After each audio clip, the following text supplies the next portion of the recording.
বাঁকুড়ায় এমপি কাপের উদ্বোধনে দাদা, সাথে পল্লব বন্দ্যোপাধ্যায়, বাস্কপায়, দুর্গাপুর বার্তা। দাদা মানেই এক কথায় বোঝায় বাংলার ক্রিকেট গর্ব সৌরভ গাঙ্গুলি। আজ বাংলার প্রিয় দাদা বাঁকুড়ার সাংসদ অরূপ চক্রবর্তীর এমপি কাপের উদ্বোধন করতে যাচ্ছেন। সেই সময় বাস্কপার এক হোটেলে কিছুক্ষণের জন্য তিনি বিশ্রাম নেন।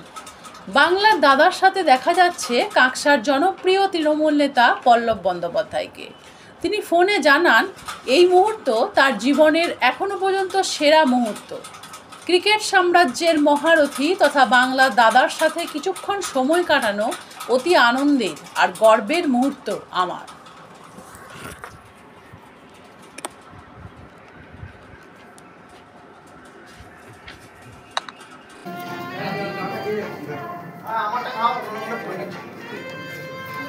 দেরি করলো ভেরি গুড।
এখানে মনে যাচ্ছে আছে স্ন্যাক্স কি